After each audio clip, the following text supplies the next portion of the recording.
ఒకని జన్మ దినము కంటే మరణ దినమే మేలు. ఈ స్థాయికి ఒక క్రైస్తవుడు మాత్రమే ఈ వాక్యాన్ని బట్టి ధైర్యంగా ఉండగలుగుతాడు.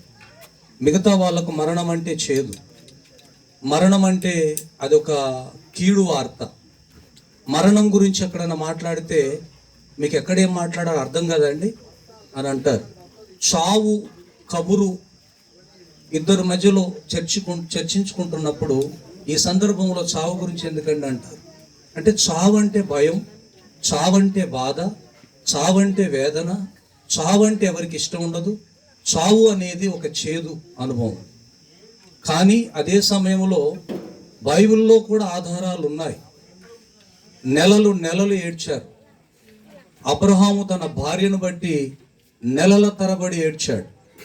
తన భార్యను కోల్పోయినప్పుడు కలిగే బాధ, తన కొడుకును కోల్పోయినప్పుడు కలిగే బాధ, ఒక కుటుంబంలో తన రిలేషన్, తన కుటుంబ సభ్యుడు పోగొట్టుకున్నప్పుడు స్త్రీ అయినా పురుషుడైనా ఆ వేదన చాలా వర్ణనాతీతం. ఎవ్వరూ ఆ గాయాన్ని మానపలేరు. కానీ బైబిల్లో మందు ఉంది. గాయము చేయువాడను నేనే, గాయము మానుపువాడను నేనే. కొంతకాలము దుఃఖము ఉంటుంది. నేను నిన్నటి దినం కూడా ఒక దగ్గర చెప్పాను, ఏడుపు సంవత్సరాల తరబడి ఉండేటట్లు దేవుడు కోరుకోవట్లేడు. ఎందుకంటే ఈ లోకానికి ఎలా వచ్చామో ఒట్టి చేతులతో వచ్చాం, తిరిగి మరలా ఒట్టి చేతులతోనే వెళ్ళిపోవాలి. లగేజ్ ఏమి తీసుకుపోవడానికి లేదు. ప్రతి ఒక్కరూ ఈ లోకము నుంచి మనం కుమారుడు కిషోర్ గురించి మనం ఇక్కడ కూర్చొని ఉన్నాం, దేవుని వాక్యాన్ని వింటున్నాం. ఆ తర్వాత మనం ఎవరింటికి వారు వెళ్ళిపోతాం. కానీ ఆ కుటుంబాన్ని ఓదార్చడానికి, ఆ కుటుంబాన్ని ఆదరించడానికి ఇంతమంది కూడి వచ్చాం, ఈ కార్యక్రమంలో పాలు పొందాం. కానీ మన గురించి కూడా, నా గురించి కూడా ఒకరోజు ఇలాంటి సభ ఉంటుంది, సమావేశం ఉంటుంది, అందరికీ ఉంటుంది. అందుకే క్రైస్తవుడు ధైర్యవంతుడు అని చెప్పడానికి కారణం ఏంటంటే, అపోస్తలుడైన పౌలు గారు నా మట్టుకైతే బ్రతుకుట క్రీస్తే, చావైతే లాభమని బ్రతికున్నప్పుడే చావును గురించి మాట్లాడుకున్నాడు. క్రైస్తవులు ఒకరిని జన్మదినం గురించి బాగా మాట్లాడుకుంటారు, ఒక శుభకార్యముల గురించి బాగా మాట్లాడుకుంటారు, మరణము గురించిన మాటలు ముందు మాట్లాడుకోరు. అందుకే అరిమతయి యోసేపు అనేటువంటి ఒక భక్తిపరుడు ఉన్నాడు. ఆయన చనిపోకముందే సమాధిని తొలిపించుకున్నాడు. ఎందుకంటే మరణమును గురించినటువంటి మర్మము ముందు తెలుసుకుంటే వ్యాధి వచ్చినా, బాధ వచ్చినా, కష్టం వచ్చినా, నష్టం వచ్చినా, ఏదొచ్చినా ఇక భయపడం. ఎందుకంటే చావు కంపల్సరీ అన్నప్పుడు. కానీ ఇంతకుముందు కూడా నేను చెప్పాను, మనము మానవ తప్పిదముల ద్వారా ఆత్మహత్యలు చేసుకోవడము, పొరపాట్లు చేయడం ద్వారా మనము మన ప్రాణాన్ని ముందుగా తీసేసుకోవడం ఒక్కటే దేవునికి బాధ. కానీ అందరం చనిపోతాం. మన్నైనది వెనకటి వలనే. ప్రసంగి గ్రంథము 12వ అధ్యాయము 7వ వచనములో, మన్నైనది వెనకటి వలనే మరలా భూమికి చేరు, ఆత్మ దాని దయచేసిన దేవుని యొద్దకు మరలా అంటే ఒకసారి పంపించింది ఆయన, ఒకసారి భూమి మీదకి వెళ్ళమన్నది ఆయన, తల్లి గర్భము ద్వారా ఈ లోకములోనికి పంపించింది ఆయన. కొంతమంది తల్లి తర్వాతే దేవుడు అంటారు. అది తెలియని వారు. దేవుని తర్వాత తల్లిదండ్రులు తర్వాత మిగతాయి. అందుకే దేవుడు తల్లి గర్భములోంచి భూమి మీదకి పంపించినప్పుడు అది ఎంతకాలం అయినా సరే మళ్ళీ రిటర్న్ వెళ్ళిపోవాలి. అందుకే మరి గత దుఃఖ సమయంలో నేను చెప్పాను, ఒక వ్యక్తి విమానం కాస్ట్లీ ప్రయాణం చేసినోడు కూడా విమానం ఎక్కేటప్పుడు ఎంత ఆర్భాటంగా ఎక్కుతాడో దిగేటప్పుడు కూడా అంతే ఆర్భాటంలో దిగాలి. బస్సు ఎక్కేటప్పుడు సీట్ ఆపుకోవటానికి ఎంత టెన్షన్ పడతారు, ఎంత కొట్టుకున్న వాళ్ళు కూడా ఉంటారు. కానీ ఎన్ని రోజులు కూర్చుంటారు దాంట్లో? మళ్ళీ ఆరాటం, మా ఊరు పోతుంది, ఇంకా రాలేదేంటి దిగాలని. అందుకే క్రైస్తవుడు ఎప్పుడు కూడా చావు గురించి ముందే ఊహించాలి, మరణము గురించి ముందే ఊహించాలి. అందుకే భక్తులు మరణానికి భయపడలేదు, చావుకు భయపడలేదు. చావంటే, అది మరణం అంటే ఆ తర్వాత మరో జీవితానికి డోర్ ఓపెన్ అని, అదొక ప్రారంభ దశ అని. మనం ఏమనుకుంటాం, ఇక్కడ అయిపోయింది మన బ్రతుకు అనుకుంటాం. ఎప్పుడైతే ఇక్కడ కాలం ముగిస్తామో అసలైన జీవితము కోట్ల కొలది అంతము లేని అసలైన జీవితాన్ని ప్రారంభించాలి మనం. అందుకే ప్రతి మనిషికి ఇక్కడ తక్కువ కాలం, అక్కడ ఎక్కువ కాలం, రెండు ప్లేసులలో ఉండాలని పలుమార్లు దైవజనులు చెప్తా ఉంటాం. ఒకటి పరలోకం, రెండవది నరకం. కొంతమంది తెలిసి తెలియక ఏలియా అలాగే వెళ్ళిపోయాడు అని, హానోకు దేవునితో నడుచుచు ఆయన లేకపోయాను, కనబడకపోయాను, దేవుడు తీసుకొని పోయాను, అందుకే ఆయన కనబడలేదంటే, ఈ రెండు శరీరాల గురించి చాలా మంది పాస్టర్లు ఎక్కువ ఎక్స్పోజ్ చేస్తూ ఉంటారు, మాట్లాడుతూ ఉంటారు. వాళ్ళు మరణం చూడలేదని, వాళ్ళు మరణించలేదని, వాళ్ళు చావలేదని రాంగ్ ప్రసంగాలు చేస్తూ ఉంటారు. బైబిల్ చెప్తున్న మాట సత్యం. మన్నైనది వెనకటి వలనే మన్నైపోని, ఇది ఎవ్వరికి అతీతం కాదు. అది యేసు ప్రభు కూడా జరిగింది, యేసు ప్రభు కూడా జరిగింది. అందుకే మరణ వార్తలు వింటూ ఉంటే బాధ అనిపిస్తుంది. అదే టైంలో మరణము గురించి ముందే ధైర్యం తెచ్చుకునే క్రైస్తవులు కావాలి. దేవుని కోసం చావైనా బ్రతుకైనా ఆయన కోసం నిలబడతాననేటువంటి పరిశుద్ధమైన శ్రేష్టమైన లైఫ్ స్టైల్ కలిగి జీవించి ప్రభు కొరకు మరణించేవారు కావాలి. ఏలియా చనిపోయాడు, హానోకు చనిపోయాడు, అది బైబిల్ ఆన్సర్. మీకు ఒకవేళ ఇప్పుడు మీకు ఇంకా క్లియర్ కావాలంటే, మోషే చనిపోయాడు, ఆయన సమాధి ఎక్కడో ఎవరికి తెలియదు, ఆయన బాడీ ఎక్కడుందో తెలియదు, ఎవరు సమాధి చేశారు ఎక్కడుంది అడ్రస్ తెలియదు. అంత మాత్రాన ఆయన బాడీ ఉంటేనే చూస్తేనే నమ్ముతాను అంటే కాదు. 4 బాడీలు చాలా ప్రాముఖ్యమైనవి. నిన్నటి దినం చెప్పాను చర్చిలో. ఒకటి ఏలియా, కనబడకపోయినంత మాత్రాన ఆయన శరీరముతో పైకి వెళ్ళిపోయాడంటే అబద్ధ బోధ. రక్త మాంసములు దేవుని రాజ్యము స్వతంత్రించుకొనవు. యేసు ప్రభు కూడా సమాధిలో పెట్టబడిన తర్వాత, పరదేశుకు వెళ్ళిన తర్వాత, శుక్రవారం చనిపోయిన తర్వాత శనివారం అంతా సమాధిలో లేడు. కొంతమంది సమాధిలో ఉండి ఆదివారం ఎప్పుడొస్తుందా అని అక్కడ ఎదురు చూస్తున్నట్టుగా మాట్లాడతారు. కాదు, ఆయన ఆ పక్కనున్నటువంటి మారు మనసు పొందిన దొంగను తీసుకొని ఆయన పరదేశుకు వెళ్ళాడు. ఆది కాలమును నుండి భక్తులందరికీ పరిచయం చేశాడు. ఆయన తన కాలం మరలా తిరిగి లేవలసిన టైంలో ఆదివారం ఉదయం లేచాడు. ఒక చిన్న మాట మీకు తెలియజేస్తాను.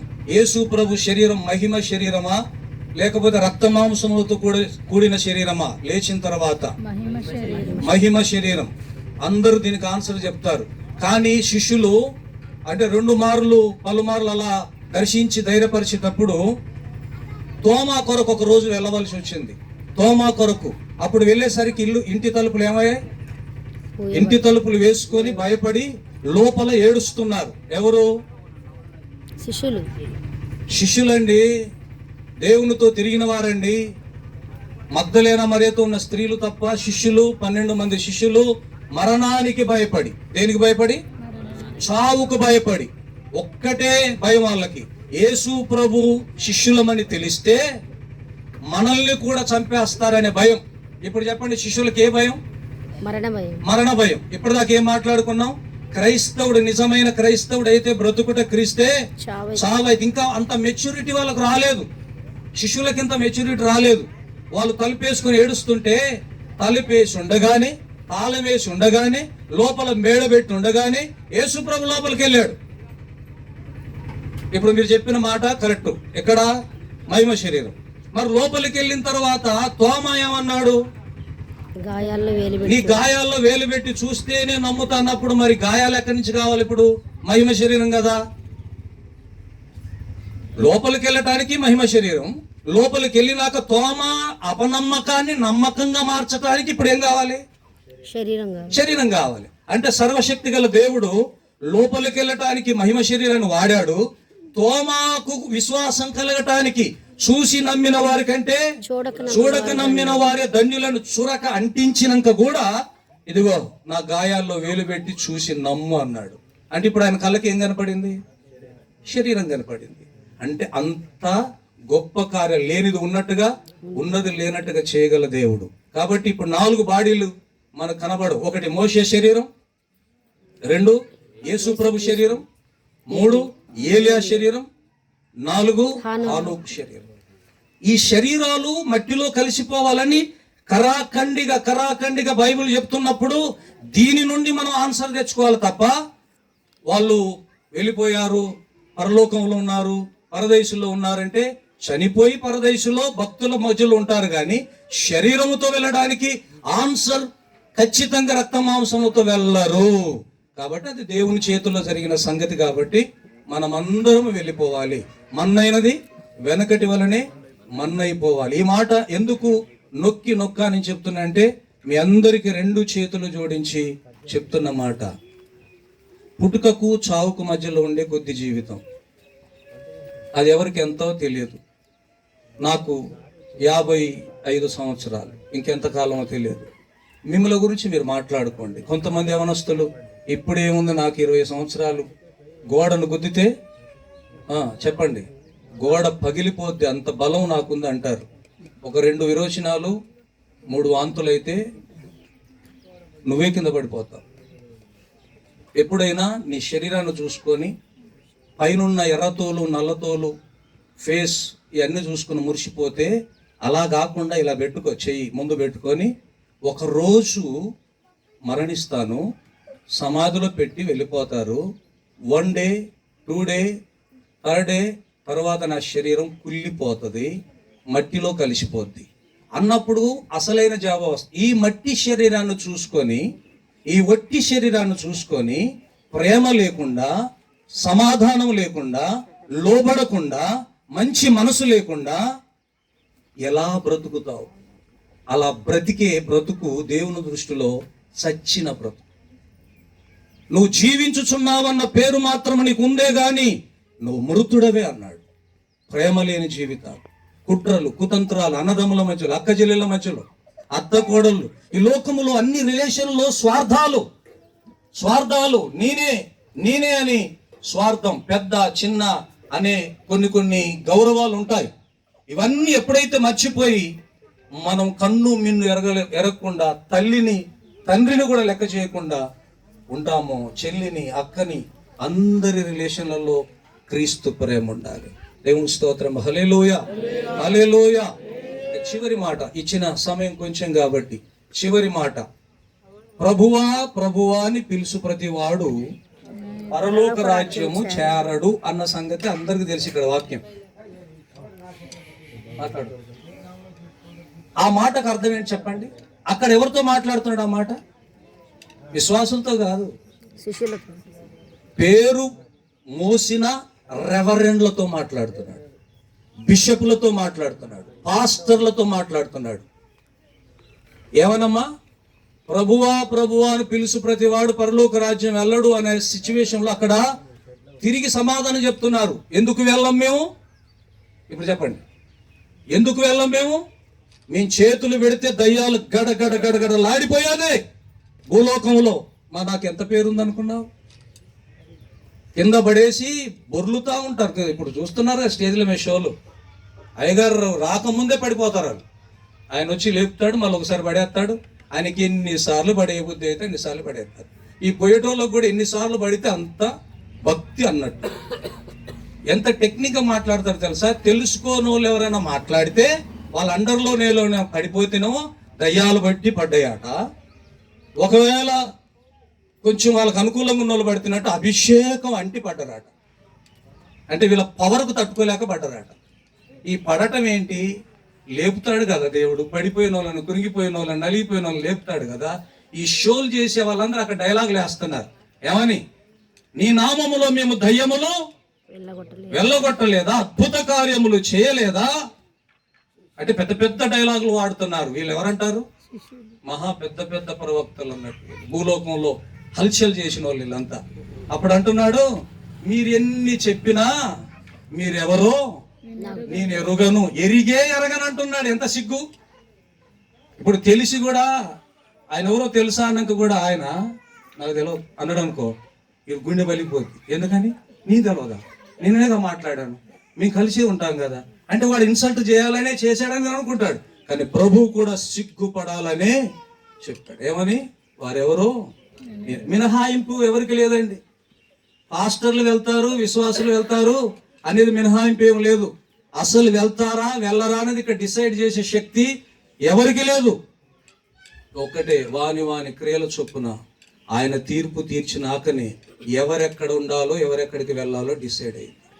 కొంతమంది ఇక్కడ అంటే వాడా పోయేదే, వాని గురించి నాకేం తెలియదు, వేస్ట్ గాడండి అని అంటారు. అంటే నువ్వు ఇక్కడ తీర్పు తీర్చేసావు, నీ తీర్పు అయిపోయింది, నీకు అక్కడ రెండంతల తీర్పు ఉంటుంది. నా గురించి కూడా నువ్వే చెప్పాలి. ఎందుకంటే దేవుడు చెప్పాల్సిన మాట ఎవరు చెప్పారు? నువ్వు చెప్పావు. నువ్వు అధికారం తీసుకున్నావు నీ చేతుల్లోకి. వెళ్తాడని కూడా చెప్పొద్దు. పౌలు గారు చాలా మంచివాడండి, అబ్బాబ్బాబ్బా ఎంత మందిని రక్షించాడండి, 700 గ్రామాలు తిరిగిండండి, ఎంతో మందికి స్వార్థ ప్రకటించిండండి, ఇదిగో పుల్లూరు గ్రామానికి కూడా స్వార్థ తెచ్చారండి జార్జి గారు ఆయన కలిసి అని నా గురించి మీరు మంచి మాటలు మాట్లాడితే, నన్ను గౌరవిస్తే అంతవరకు లిమిట్ ఉండాలా. కానీ ఖచ్చితంగా పరలోక రాజ్యం ఉందండి పౌలు గారి కంటే. తీర్పు నీ చేతుల్లోకి వచ్చేసి ఇక ఆయనకేం పనాడా? ఆయన తీర్పుకి తీర్చొద్దా మరి?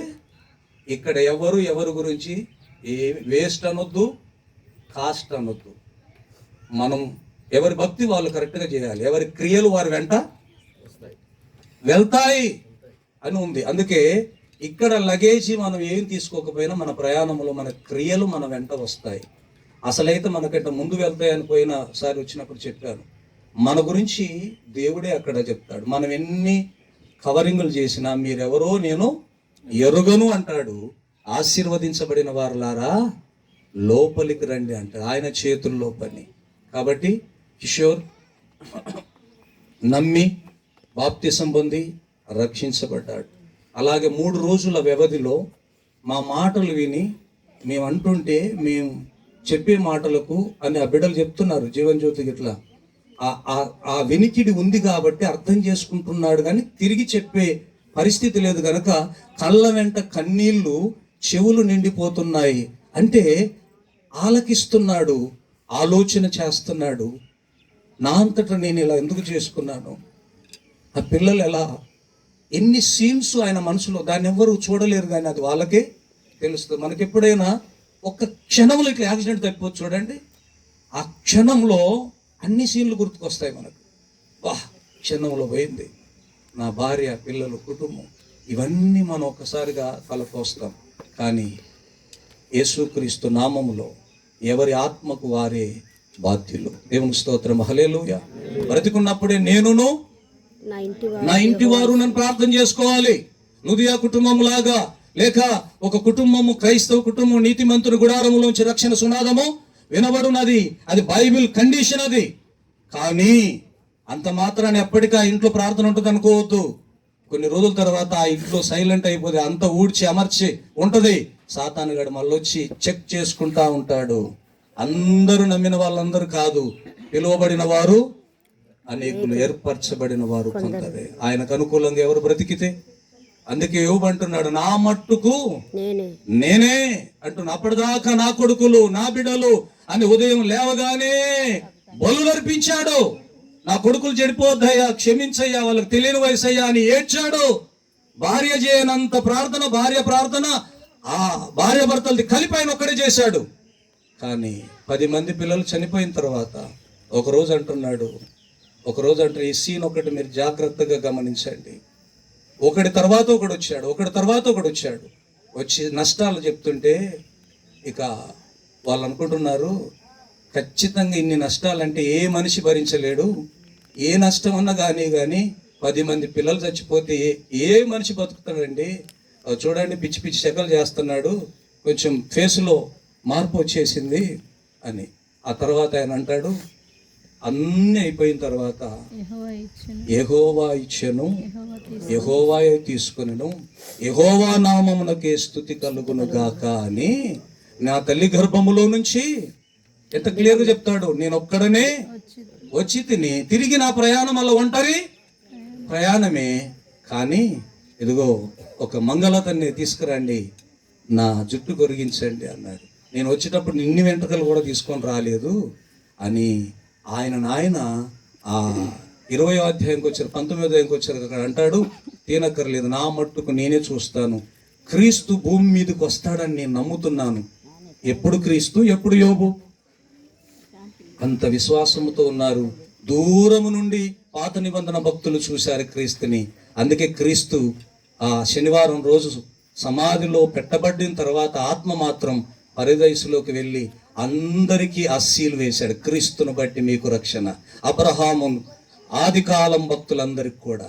కాబట్టి మనమందరం, ఎవరికైనా రూల్ ఒకటే, మన్నైర్ అనేది వెనకటి వల్లే మన్నైపోద్ది, ఆత్మ దయచేసిన దేవుని యొద్దకు. అంటే అర్థం ఏంటి? పరలోకం కాదు, ఆయన అండర్లోకి వెళ్ళారు అని అర్థం. ఆయన అధికారంలోకి వెళ్ళారు. ఇక తీర్పు తర్వాత ఎవరు ఎక్కడికనేది ఆయన ఇష్టం. కాబట్టి ఆయనకు అనుకూలంగా బ్రతికితే, ఆయన వాక్యానుసారంగా బ్రతికితే, యవనస్తులు ఇప్పటికైనా బాగా తెలుసుకోండి, బండి ఎక్కగానే ఏదో హెలికాప్టర్ ఎక్కినట్టు ఫీల్ కావద్దు. మనం ఎంత జాగ్రత్తగా తోలినా మనకు తెలియకుండా జరిగే ప్రమాదం ఏమన్నా ఉంటే అది దైవ చిత్తంలో భాగమే తప్ప మన తప్పిదము లేకుండా, మన పొరపాటు లేకుండా చూసుకోవాలని యవనస్తులకు తెలియజేస్తున్నాను. సినిమాలు, షికారులు చాలా జాగ్రత్త. మీ కదలికలు, మీ నడకలు, మీ చూపులు, మీ స్నేహాలు చాలా జాగ్రత్త. యవనస్తులు, ఈ కిషోర్ను ఒక్కసారి చూడండి. అంతకుముందు కొంతమంది గాయాలయ్యి, అలాగే ఈ వ్యక్తి, నడిపిన వ్యక్తి 4 సార్లు యాక్సిడెంట్ చేశారని జార్జ్ గారు ఇంకొంతమంది చెప్పారు. ఆ యవనస్తులకు ఒకసారి జరిగినప్పుడు రెండోసారి అయినా జ్ఞానయుక్తంగా ఉండాలి. అందుకే స్త్రీలైన పురుషులైన మీ పిల్లలను సరిగ్గా పెంచండి, మీరు సరిగ్గా ఉండండి. మనమందరము యేసు మాటను అనుసరించి నడిస్తేనే మనం ఆశీర్వదించబడిన వారిగా లోపలికి వెళ్తాం. లోపలికంటే పరదేశంలోకి వెళ్తాం. ఒకవేళ దేవుని రాకడ కంటే ముందు చచ్చిపోతే, ఒకవేళ దేవుని రాకడ దాకా ఉంటే ఆయనకి ఇష్టమైన వాళ్ళని తీసుకొని వెళ్ళిపోతాడు. అందుకే మీ అందరికీ వందనాలు. ఏదో క్రైస్తవ పేరు పెట్టుకున్నంత మాత్రాన, ఆ పేరుతో బాప్తిసం పొందినంత మాత్రాన, బాప్తిసం పొందిన వాళ్ళని కూడా నువ్వెవరో నాకు అసలు పాస్టర్లని అన్నాడంటే అక్కడ ఇక మీరు జ్ఞాపకం చేసుకోండి. ప్రభువుకు నమ్మకంగా ఉండండి. కుటుంబం కొరకు, వారి ఆదరణ కొరకు ప్రార్థన చేయండి. దేవుడు ఈ మాటలు దీవించును కాక. ఆమేన్. హల్లెలూయా. చక్కటి వర్తమానం ద్వారా దేవుడు మనతో మాట్లాడినాడు కనుక సరే, సమయం మించిపోయింది. దయచేసి కుటుంబీకులందరూ ముందుకు వచ్చినట్లయితే చిన్న ప్రార్థన చేసుకొని మనము సమాధి దగ్గరికి కొనసాగుదాం. దానికి ముందుగా అందరం లేచి నిలబడి చిన్న ఆరాధన చేసుకొని, వారి కొరకు చిన్న ఆదరణ ప్రార్థన చేసుకొని ముందుకు సాగుదాం. మన మధ్యలో అభిషేక్ బ్రదర్, అదేవిధంగా సాయి కూడా ముందుకొచ్చి చిన్న ఆరాధన జరిగిస్తుండగా కుటుంబం వారు సిద్ధపడవలసిందిగా